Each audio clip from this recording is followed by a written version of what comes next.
That's the soundtracks. I mean, think about how easy it is for us to connect a soundtrack to a movie. Here's the thing.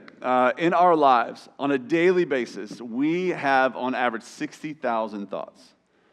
90% of those are repetitive thoughts from the day before, and 75% of our thoughts are negative thoughts. What that means is, for many of us, 75% of our day is filled with negative thoughts, negative soundtracks on repeat.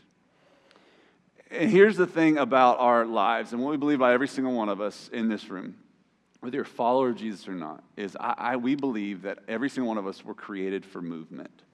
What I mean by movement is we weren't created to be stuck. Many of you feel stuck this morning. We weren't created to be stagnant, to be dormant, and just sit and do nothing. We were created to grow. We were created to move. We were created to take steps in our life and in our faith and in our walk towards God. But the problem is that many of us never move because of the soundtrack that's on a repeat in our minds. Many of us never take steps in the direction of God. Many of us never grow in our faith because of the soundtracks that are on repeat in our minds. And so false soundtracks often keep people from taking steps towards God, and specifically when we think about why God has created us, the purpose that He's created us, the gifts and abilities He's created us, many of us, because of the soundtracks on repeat in our minds, we never actually plug into that. And specifically this morning, we never plug into the local church because of the soundtrack that's on repeat in our minds.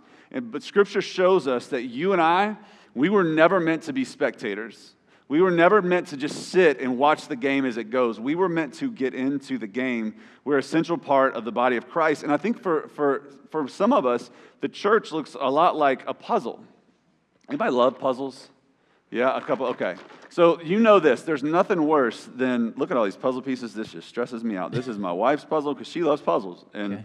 I try to do puzzles with her, and then 2 minutes in, she's just like, hey, just leave. It's okay, leave. Just go. Yep. Yeah.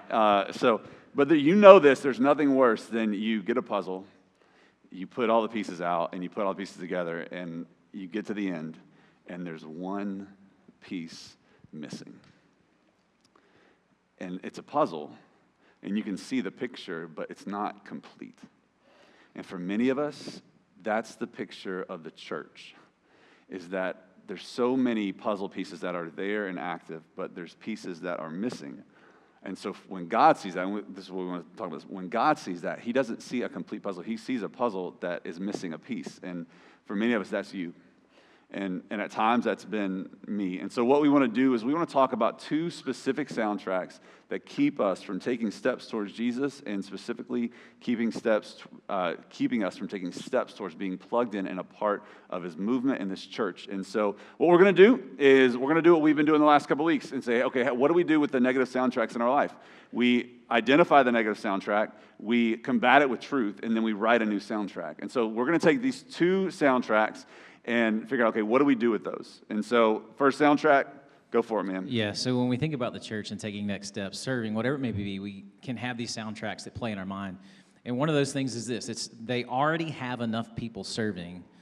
They've got it under control, right? The team looks full, so I must not be needed, right? They have everything under control, right? You showed up today, and you maybe felt that way as you got coffee or you were welcome. You might have been in this space where you're like, well, it already looks full.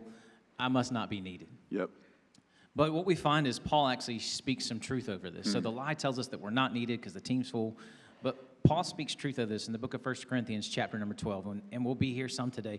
You can watch or be a part of it on the screen, on your phones, whatever is best for you. But it'll also be behind me. And in 1 Corinthians chapter number 12, what Paul does is he takes the church and he uses our body as a representation or image of what the church is. And so, right, we're one body. We have many parts, hands, fingers, toes, all those things. And so what he does is he breaks it down and relates it to the body of Christ, the church. And so 1 Corinthians chapter 12, verse 14 through 20, this is what he says. For the body does not consist of one member, but of many. If the foot should say, could you imagine if your foot talked? If the foot should say, that would be some stinky conversation. If the foot should say, because I'm not a hand, I do not belong to the body, that would not make it any less part of the body. And if the ear should say, because I'm not an eye, I do not belong to the body, that would not make it any less a part of the body. If the whole body were an eye, dude, how crazy would that be? One just big eye. walking around. That would be wild. I don't even know how you. I would run from just that. roll. You'd be rolling. If the whole body were an eye, and it's such a beautiful illustration that Paul's given us. He says, if the whole body were an eye, where would be the sense of hearing? If the whole body were an ear, where would be the sense of smell? But as it is, God arranged the members in the body, each one of them as he chose. Members referring to you and to me. If all were a single member, where would the body be? As it is, there are many parts, yet one body.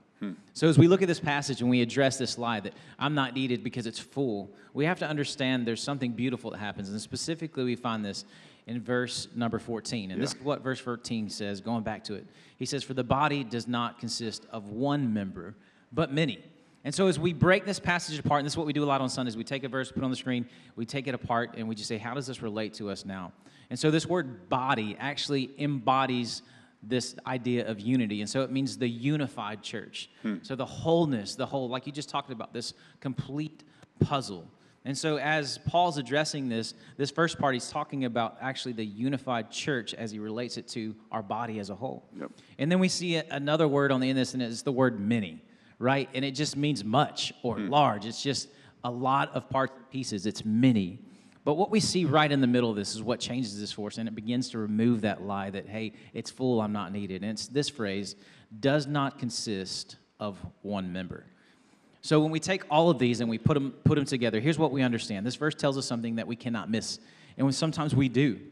The local church can't be truly united if it's missing parts like you and me.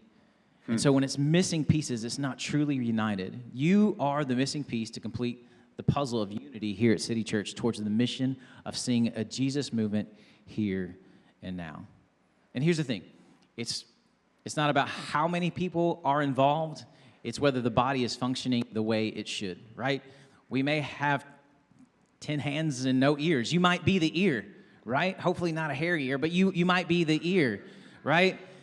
We will never call you a hairy ear. We will never call you a face. hairy ear. Yeah. Yeah. Yeah, that's not a part of the That's one of the list of city people builder onboard. Yeah, right. We may just have 10 hands and no ears. Someone who can, right? I think what we're talking about, someone who can listen well, right? Or we may be a football team with 5 quarterbacks and no linemen. That would be a rough game to watch. Could you imagine? Full but not functional. Yep. And I think sometimes as we think about this lie that, hey, it's full, I'm not needed, and we see where Paul uncovers the fact that in order to bring true this unified piece, we have to have all the parts and pieces. We can even play a deeper soundtrack in our minds. And we can say, hey, they've got it under control. They don't need me. Everything seems to run smoothly. I'd probably just be in the way, right? I'd be in the way.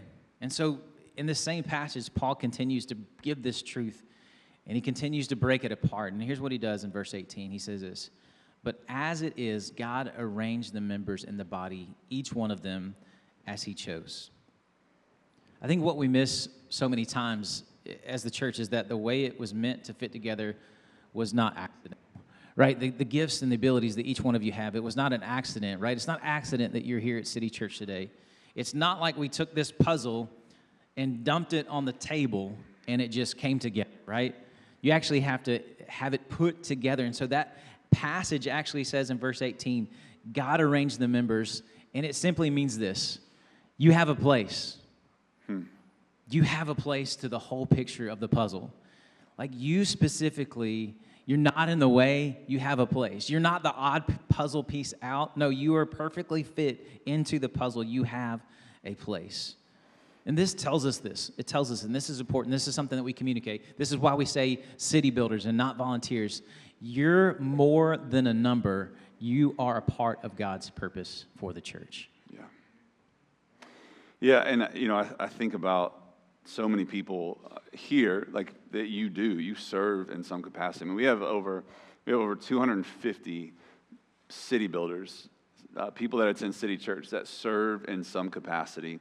And we are so incredibly grateful for you. Man, can we give our city builders a hand real fast? Yeah.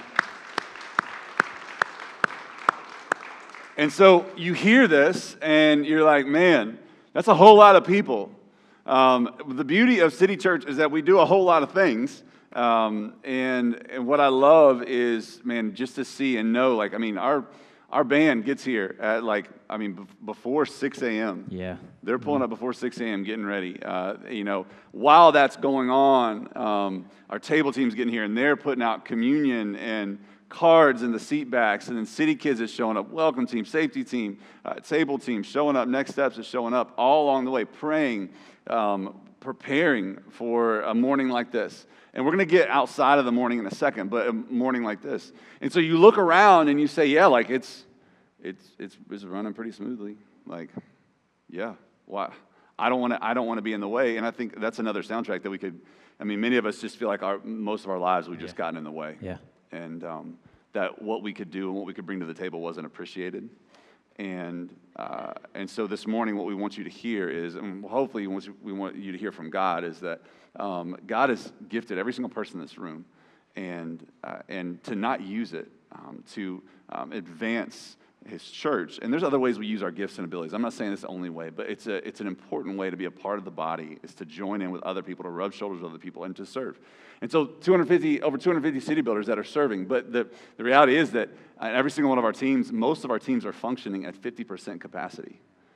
What that means is that every single team has city builders, but they need almost double those city builders to really be serving and shepherding and caring for people well, and to meet people where they are. I mean, most of you, what we hear over and over again is the reason why you came back is because somebody welcomed you. Someone said, hey, those are people that show up prepared, and to say, like, I may not be able to play, I can't get on stage and play a guitar or an instrument, but I can shake someone's hand and I can smile at them and tell them, man, I'm so glad you're here. And some of you are like, that's terrifying. That's absolutely terrifying. Shaking someone's hand and smiling at them, making eye contact, nope, no thank you. And that's why we have people like our table team that are behind the scenes serving and setting the table for people to meet Jesus. When you think about our teams, production team that make all this stuff happen in here, table team that's coffee and they set the table, and they hospitality, welcome team that's opening doors and meeting you out in the parking lot, making sure you know where you're going, safety team that just kind of lurk in the shadows in the best way and make sure that everything's safe and secure on a Sunday morning and at other events throughout the week. I mean, when we do men's events, women's events, the safety team, students on Wednesday night, safety team is here. City kids that serve and invest. And some of you are like, please don't put me in a room with kids. That's great. We got other teams. That's okay. But city kids, city students, middle and high school students that gather on Wednesday nights, Next Steps, literally just help people take their next step from coming on a Sunday morning to getting fully connected and plugged in to our event team that just specific events. And I mean, when you think about photo booths and everything, Mother's Day last week, all those things, they're making those things happen. Those teams are incredible and incredibly led, by the way, incredibly led. Our team leads are so amazing. But even at that, with all the amazing city builders, we're still like, most teams are only halfway full of people, which tells us this, that there's a need. And so when we line up, okay, there's a need, with God created us to meet that need, right? I think the thing that I think about is, okay, someone's convinced, all right, yep, I need to get plugged in. I need to step in. I need to serve in some capacity, whatever that may look like. God's given me things. I need to serve. So what about the person that says, okay, I get it. I need to step in. I need to plug in. But I don't have anything to offer. Like, what I've got, it's not good enough or whatever else. I don't think I'm equipped, maybe is the best word. Yeah, that's good. What do you say to that person? Yeah, so let's just all be open and honest that I think we've all felt that way in some capacity before. Like, I'm not good enough, I'm not equipped, I can't do this. So more than likely what's happening is they're playing a soundtrack that relates to themselves. It's a perception of yourself. And it says, even if I saw the team needed me, I still know I'm not equipped. Yeah. What I have to offer isn't good enough. And the reason that we get here so many times is because we're thinking of these things. We're playing these soundtracks in our mind that I don't have any gifts. I can't be in front of people, which just Josh just said, you don't have to be in front of people. There's spaces that you can serve not in front of people. We actually have people on our production team in a room over here filming and videoing and adjusting sound to put this on the internet later. Yeah. Sometimes we say, I don't have all the answers. Yeah. Me neither. Yep. Just ask my wife. Don't have all the answers, right? I'm new to this church thing, and thank you so much that you're new to this church thing. Man, thank you. But you still have value in that. Or you maybe are saying, you don't know what I've done. You don't know my past. But here's the thing. Embracing these things doesn't disqualify you. In fact, it actually makes you the most qualified. Yep. Right? Because the church is full of what? Broken people. Yep. We're all Yep. in the same space. Yep. It doesn't disqualify, it actually qualifies you. That you're a human being, just like you and me. We're the same in that space. I can actually think back to 30 years ago. That's a gift that you can think back that 30 far, buddy. years ago. Yeah. And Yeah. 30 years ago, you and I were middle schoolers. Yeah, we were. Yeah, we're buddy. aging ourselves with just a touch. And Josh and I were in middle school and plugged into church, and we had youth group on Wednesday nights. Yep. Kind of like they have city students on Wednesday nights here. The middle school was separate than the high school. And our middle school director, his name was Jeff, he was like, hey, I have a great idea, guys. You should teach to your peers on a Wednesday. And I was like, nope. I was like, no, sir. Nope. At that point in my life, I could not stand being in front of people. It was the worst fear of my life. Yeah. But somehow we said yes.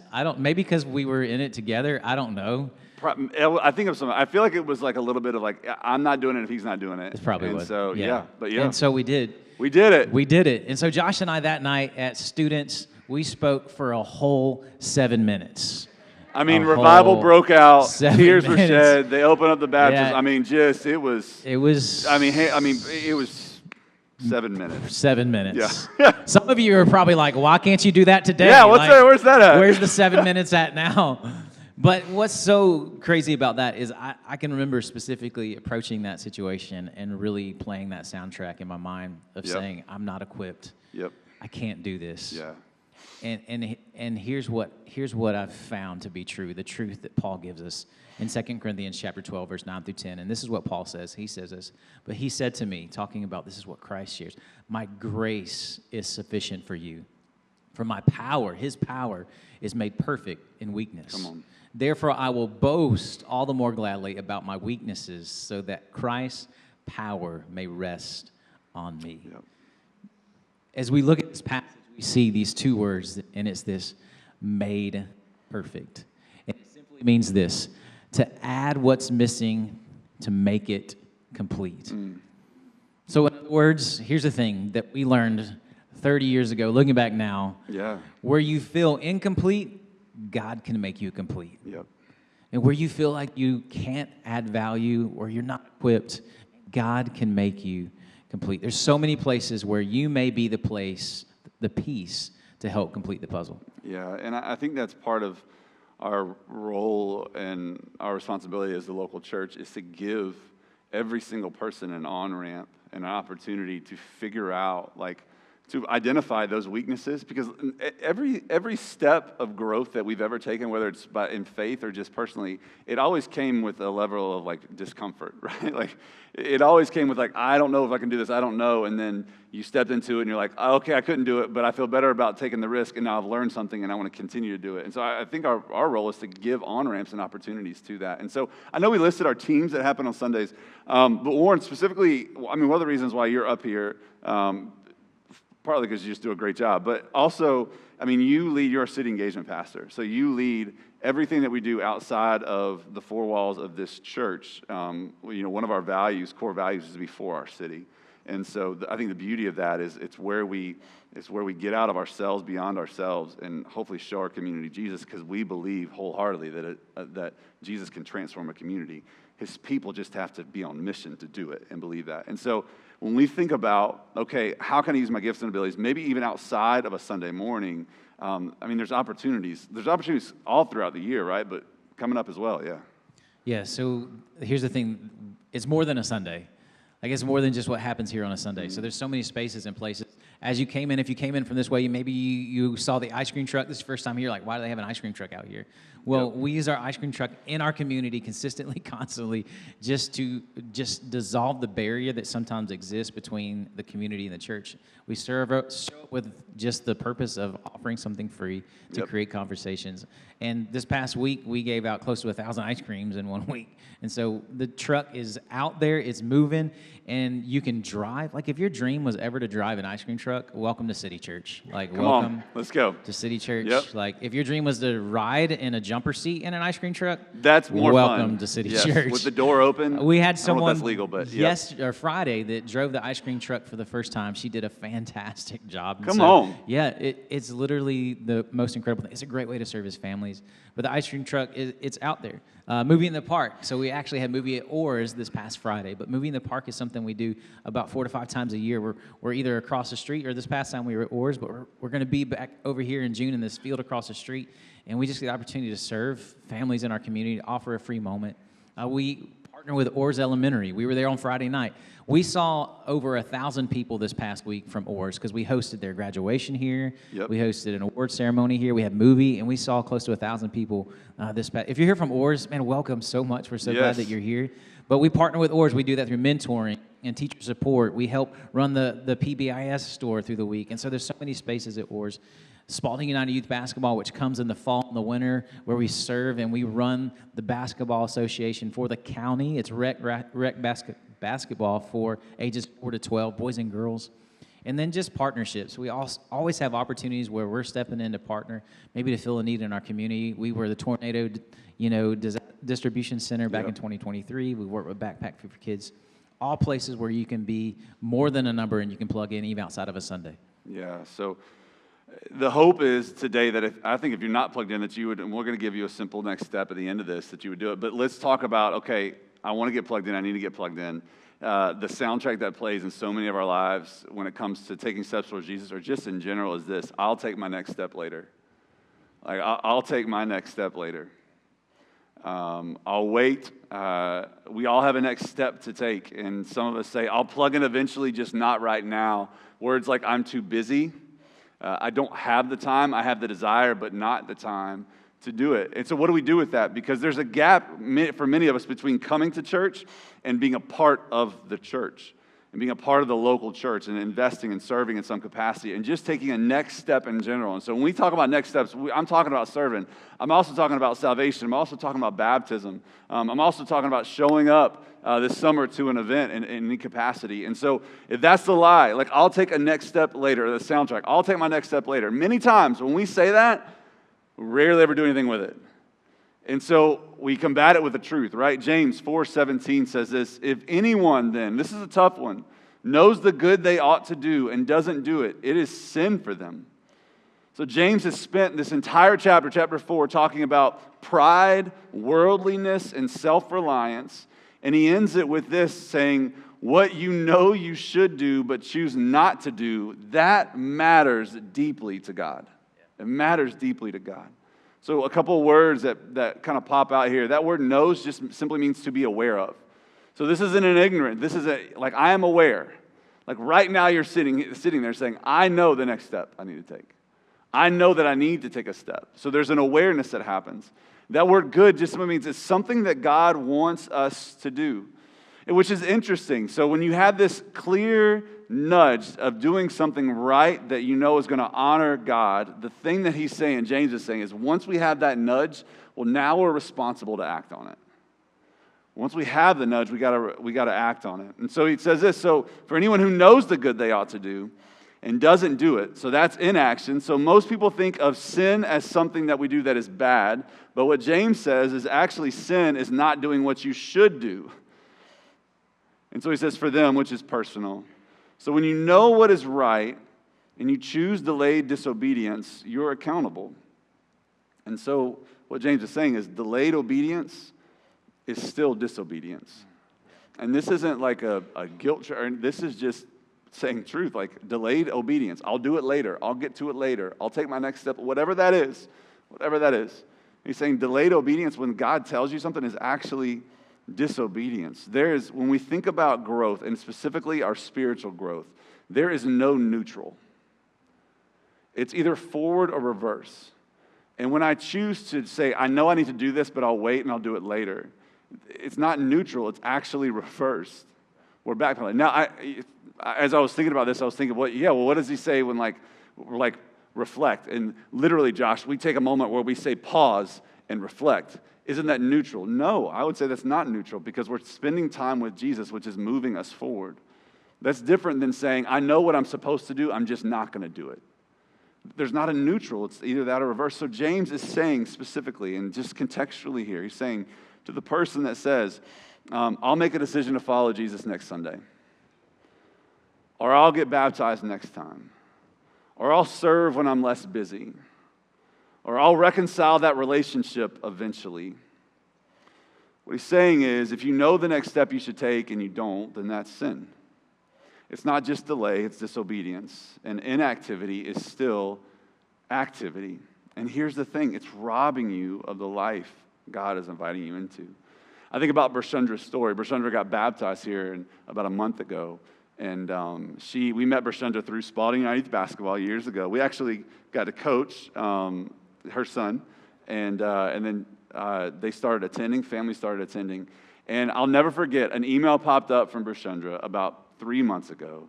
And the email was like, hey, I want to schedule a time to talk baptism, which is what we do. When you fill out, hey, I want to be baptized, we schedule a time to sit down and talk with you and hear your story. And the email popped up and said, I want to talk about it. And then it asked, like, hey, why do you want to meet? And here, or help me understand why you want to take a next step to be baptized. And here were her exact words. Like, I just copy and pasted it from the email. She said, God is leading me, and this time I have to follow. And I got to sit down with her and be like, hey, tell me about this. And she said, like, God told me a while ago, I need to take this next step. And I just hit a point where I decided that there is no neutral.